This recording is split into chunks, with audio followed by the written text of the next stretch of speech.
कोई मुझे पलायनवादी न कहे, इसलिए मैं पटना में रह करके सेवा कर रहा हूं। लेकिन मुझे वैसे वास्तव में मेरी आत्मा बस्ती लखनऊ में है। भारतीय जनसंघ से लेकर के भारतीय जनता पार्टी की इस बृहद और अभिनंदनीय यात्रा कि वे न केवल एक सिपाही के रूप में बल्कि स्थानीय स्तर पर कार्यकर्ताओं के पथ प्रदर्शक के रूप में भी टंडन जी को जाना जाता था। बहुत कठिन होता है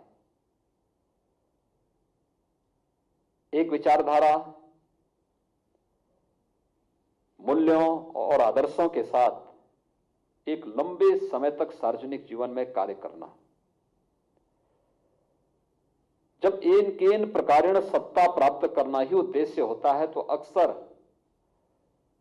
लोग विचारधारा के साथ समझौता करते हैं, जीवन के मूल्य और आदर्शों के साथ समझौता करते हैं। लेकिन टंडन जी को विचारधारा, मूल्यों और सिद्धांतों के इतर कोई अन्य बात कभी स्वीकार्य नहीं हुई। और यही कारण था कि विचारधारा का हर कार्यकर्ता बड़े सम्मान के साथ स्वर्गीय लालजी टंडन जी को सम्मान देता था, उनके प्रति आदर और आत्मीयता का भाव रखता था। लेकिन हम अपने मूल्यों और सिद्धांतों के साथ कार्य करते हुए भी अन्य विचारों का अनादर नहीं करेंगे। उनके साथ भी वही भाव, वही मित्रता, वही समदर्शिता सदैव देखने को मिली जो टंडन जी के बारे में अक्सर हर दल के नेताओं के मन में एक सम्मान का भाव इन्हीं कारणों से आया। उनके देहावसान के कुछ माह पूर्व हम लोगों ने लखनऊ में महामहिम उपराष्ट्रपति जी के अध्यक्षता में टंडन जी की एक पुस्तक अनकहा लखनऊ का विमोचन के कार्यक्रम में सहभागी होने का अवसर हमें प्राप्त हुआ था। आपने देखा होगा लखनऊ के बारे में अपनी पुस्तक में अपनी लेखनी के माध्यम से जिन बातों को उन्होंने उद्धृत किया, अगर कहें तो टंडन जी स्वयं में एक चलता फिरता पुस्तकालय था लखनऊ का। लखनऊ की हर छोटी बड़ी बातों के बारे में उनकी जानकारी ली जा सकती थी, देखा जा सकता था। जीवन के प्रत्येक क्षेत्र के बारे में, लखनऊ के व्यवसाय के बारे में, लखनऊ की राजनीति के बारे में, लखनऊ के समाज दर्शन के बारे में, लखनऊ के हर एक क्षेत्र के बारे में, डेवलपमेंट के बारे में, इस सारी जानकारी लखनऊ के बारे में टंडन जी के पास थी और टंडन जी उन सब के गवाह रहे हैं। आज यही कारण है कि जब टंडन जी की दुखद मौत हुई तो उनकी मृत्यु के समय कोविड-19 के प्रोटोकॉल के बावजूद जिस मात्रा में लोग उसमें उमड़े थे, उनकी लोकप्रियता को और उनके प्रति हर एक वर्ग के मन में जो सम्मान का भाव था और उसका प्रदर्शन कर रहा था। आज भी ये कार्यक्रम पूरी भव्यता के साथ स्टेडियम में होना था, लेकिन आपने देखा होगा कोविड-19 की जो ये नया स्ट्रेन आया है, इसके कारण बहुत तीव्र संक्रमण और लखनऊ में पिछले एक महीने से जिस तीव्रता के साथ संक्रमण का फैलाव हुआ है, इसको ध्यान में रखते हुए शासन ने कुछ गाइडलाइन जारी की है।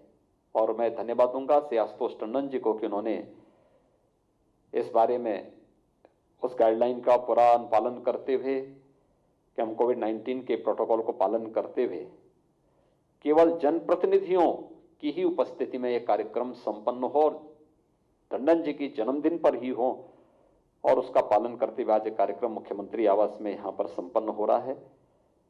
मैं आज के इस अवसर पर मुझे बहुत प्रसन्नता है कि खेलकूद विभाग ने बहुउद्देशीय सभागार का नामकरण स्वर्गीय लालजी टंडन जी के नाम पर किया है।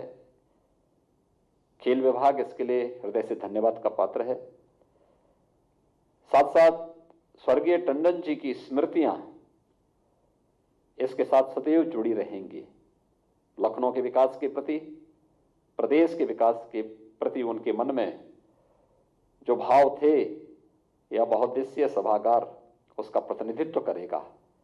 चौक चौराहा के साथ साथ नए मार्ग के बारे में भी यहाँ पे डॉक्टर दिनेश शर्मा जी ने, आशुतोष टंडन जी ने जो बातें की हैं, उनके नाम पर अब ये चौराहा और ये क्षेत्र जाना जाएगा।